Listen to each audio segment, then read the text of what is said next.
What's up and good morning, guys. Welcome back to another video. So unfortunately the old BBB has just been sitting because, well, obviously we got the OBS Ford back, and this was really designated to be my daily driver and my work truck. Since we got the work truck back, even though I don't really want to use it as a work truck anymore because the paint job is so nice on it, I figured, you know what, let's make another work video. We haven't done that in a while. And really the reason we haven't done a work video in a while is, and I know I've kind of explained this before, it's really hard to work and hold a camera at the same time. If I had somebody following me around with a camera all day, like, it would make it much easier. But unfortunately, that's just isn't plausible at the moment. That, and a lot of my customers, you know, if we're doing like big commercial jobs, you can usually get away with running in and filming. I don't want to run in and film in somebody's house. So kind of for those reasons is why you're not seeing a ton of work vlog. But today should be some pretty exciting content, so we're taking you along. Let's go. Oh, and one thing I gotta mention, these GM tow mirrors are absolutely the greatest addition to the OBS. I mean, I was worried about having blind spots or anything like that, but as you can see over there, it is literally as perfect as can be. And they're just so useful. Like, this is the best mod. I'm telling you guys, if you guys have an OBS, whether it be an OBS, Chevy, Ford, whatever it may be, whatever it takes to get these mirrors on, you need to put them on. We haven't had time to wire them up yet, but that will be coming soon. And I know I've said it before, but the mirrors are from Boost Auto, and I'll put a link down in the description for you guys if you want to check it out. Well, it looks like our equipment already got delivered. That's a good sign. Feel bad for that truck driver because these are very tight neighborhoods. We'll just block the road here for a second while we move the excavator out of the way so I can get a parking spot. And they didn't leave the key. Oh, what's up, Mesquite? What is the color? You like it? Racist card? Yeah, the what? Racist card? Race car? Yeah. Yeah, not racist card. Race car. ¿Qué pasó de cebo? Bien. Hey, papi! Hey. ¿Cómo estás, papi? Bien, bien. Bien? Papi, you wearing a Brixton hat? Nice. So today we were at the house of my good buddy and electrician, Aaron, aka Sparkle Larforget, who I don't think is here right now. But basically what we're going to be doing is, as you can see, he's got his main house right there. And, well, he wants to add a couple of accessory units. You know, some may call it a granny flat. These are actually going to be income units that we were building on his property. Being that, you know, in California, property is hard to come by. He's actually got space here. They're legally allowing him to build an accessory unit here to rent out. So the boys are getting the fence opened up over there. Then we're going to come in. We've got some dirt we got to dig down. As you can see, we've already got everything surveyed. We've got all of our batter boards in place. And we're going to be digging all of the footings for the additional housing that we're going to be building here. All right, we have found the keys. A little sticky. So the joy of excavators is typically they have a two control patterns, A and B. And for what, I don't know why that became like a standard in the industry to have two control patterns, but usually I'm the opposite of what everybody else uses. So right now it is currently set at the opposite. I don't remember if it's A or B for me, but we got to come down here. And then there's a little hydraulic switch right there. That'll change over the hydraulics to the other control pattern.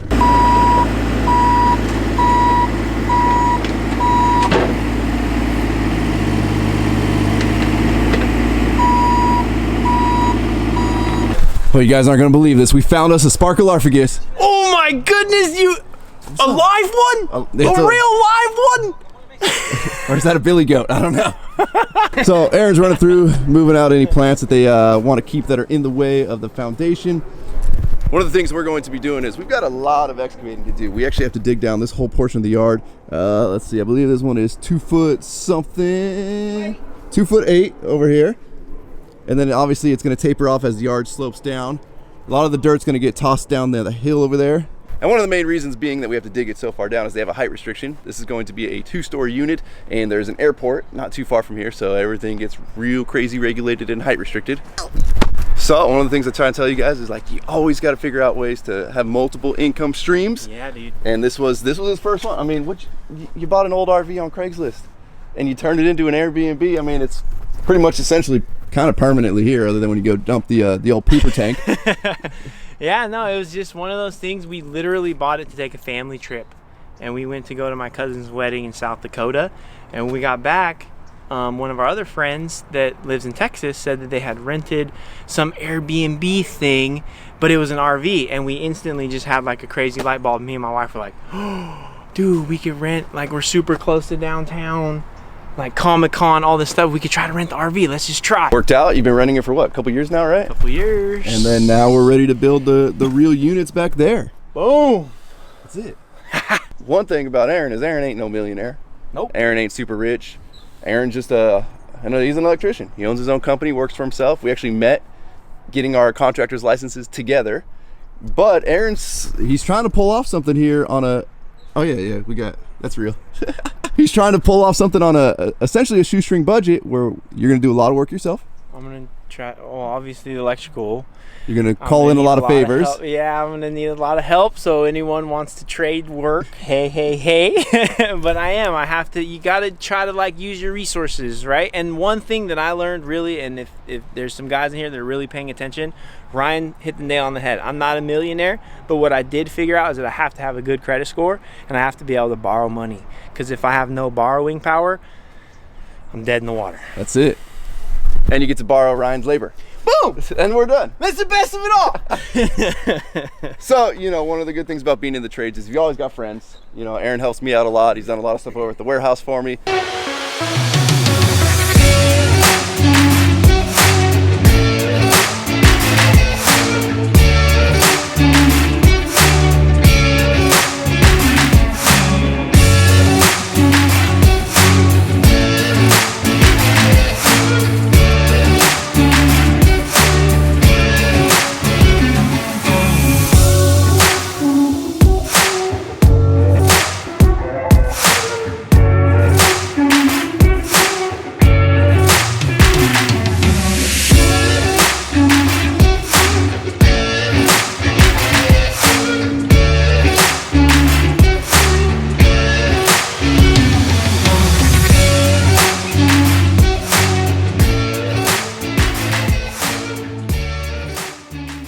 So we are slowly but surely making progress, and one of the fun things about digging on older properties is a lot of times back in the day everybody just buried their crap and their trash in their yard. And well, this is no exception. We're finding a ton of broken out concrete and stuff. Yeah, it definitely makes it fun when you're digging. Luckily, this building we're building is going to be a raised foundation, so it's not like we have to grade out the entire center section. All we're really doing is we're digging the entire property down, and then the whole perimeter is going to be footings with stem walls. So the house is going to be essentially sitting up off of the ground. All the middle part that you're going to be seeing here is all going to be crawl space. So we'll clean it out as best as we can, and then just make it nice and clean. Dude, we got a little giant, the knockoff version. Ow. What happened? You hit your head, buddy? Yeah. How tall was it? Would you hit it on the airplane? On the corner of that stupid ladder rack. Jeez, you got a bunch of crap back here. So Aaron just went and got us a dump trailer here. We're going to be hauling all of his crap out of his yard. I think we need a dump trailer about 4 times bigger than that. It's going to be a lot of trips to the dump. We got to take all of whatever tree that was that used to be there got taken out. His giant wire spool that he turned into a table. More tree stuff. All this crap's got to go. Did I know you had a Chevy work truck? Oh, you stepping your game up, getting away from the Fords or what? Yeah, smart man. Ryan told me that there's this diesel, it was a 2006, and they called it a 6-point blow. It may or may not have happened. You killed your 6.0? I don't know. Yeah, Aaron comes to me and he's like, man, I bought this awesome work truck. I got it for a smoking deal. I'm like, oh yeah, what is it? And he's like, oh, it's a Ford. Is it diesel? Yeah. What year? 06. Is it the 6.0 liter? Yeah. Mm-hmm. Uh-oh. Well, I'm good like, luck what with do you mean? And it happened? And it happened? Well, I don't know. It's in the shop. As I was driving away in that, yeah, I go, hey, what do you think of this truck? He's like, well, it's the Vortec. It's Chevy 2500. He's like, they're pretty much bulletproof. I was like, oh, shit. I mean, I would prefer the diesel, but of this year, this is when they first started introducing emissions. And the early year emissions GM trucks, not the greatest things. I wouldn't recommend buying them, but dang it, I keep doing that. You got the gas engine though, so you're all right. Oh, got it. Okay. Yeah, you're good. Sometimes I get lucky.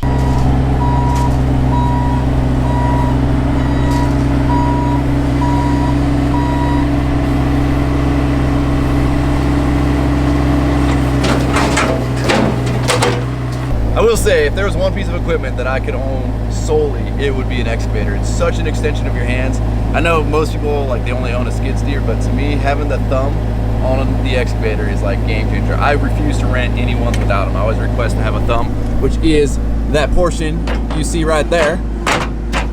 That there is the thumb. It allows you to really get in and grab stuff.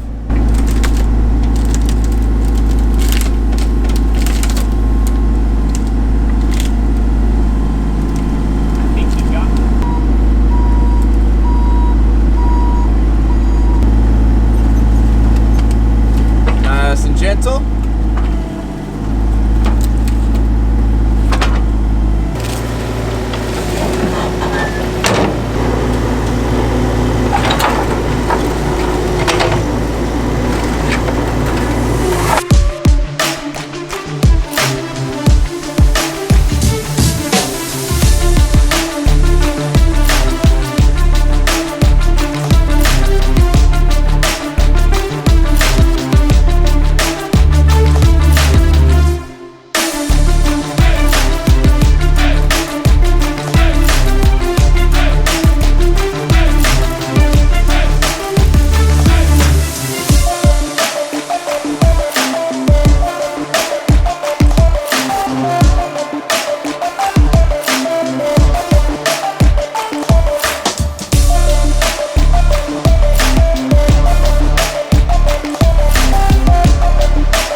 Oh man. So I have been nervous all day parking my truck here, being that these streets are so narrow. Luckily, I can fold the mirrors in a little bit there, but I'm worried some big truck's gonna come by and just yoink right off my brand new mirror. So we've been making pretty good headway. This is going a little slower than I would like, but you know, days like this where I can just hop on a piece of equipment, specifically excavators, throw on my Sick Rocks earbuds, which these are their new waterproof ones. Normally I use like big giant over the ear headphones, and that's just because I like the noise canceling. I don't want to hear the engine running all day long while I'm sitting on the excavator. And I was worried that these in-ear ones wouldn't have any noise canceling, but you can probably tell I'm probably talking louder than usual. They actually work amazingly well. So make sure you guys check out Sick Rocks. Some of you are probably saying like, why don't you just use the Bobcat and throw the dirt over the hill real hard like, but you can see we've got our batter boards in place, and basically we can only really span the gap in between the two. If you guys don't know what batter boards are, but the surveyor comes out, marks the entire land of where everything is, but usually, depending on how you're doing it, sometimes they'll mark it as an offset, but they'll put the exact building corner, pretty much where the building corner is. Well, obviously we have to dig down where that is. So that pin that they dropped for us, we're gonna lose. So what we do is we transfer that onto these batter boards. So you'll see them here. You'll see there's one right there on the block wall. You can see a couple over there by the house. And the last thing you want to do is nudge one of those and move one of those, because pretty much they dictate the entire exact location that the house is going to be built on. So like I was saying, we're pretty much wrapping up for the day. We've got a real rough grade. So once I get all of it rough graded, I'm going to come back in. We're going to go around with the laser as I'm digging, just really fine grade everything. And then at that point we need to mark our footings, because well, this is just really to get us to grade. Then we got to dig even deeper on the perimeter of the building for our footings. So one thing that always surprises people is when you start opening up holes in the ground, how much dirt comes out. The dirt really fluffs up, and it's a lot. I definitely think it's safe to say we're not gonna be able to get rid of it all here. We're gonna have to end up trucking some out. All right, well, back to the OBS. Luckily today it didn't get hit. I guess Aaron's been dealing with trying to find a dump all day long. There's like a transfer station dump. I don't know really what the technical term is, but it's like an indoor giant steel building that they have a couple of them around town, and basically that's like your dump, and then they'll haul it from there to the actual landfill. So he went there, and apparently they were full today. So he's been driving all around town. He went to one landfill, they only took cash, he didn't have cash on him. But with that, guys, we're gonna wrap up this video. I don't know how much footage I got today. Hopefully this video was long enough and entertaining enough for you guys. It really is tough to film while working, to like try and put a narrative to the story, but I'm doing my best for you. So as always, thank you guys so much for watching. If you have not subscribed already, please click the subscribe button now, though you do not miss out on any future content. Don't forget to give this video a like, a thumbs up. Don't forget to check out workforapparel.com, because if there's anything you want in this life, you gotta be willing to work for it. You guys are the best. I'm out. Damn.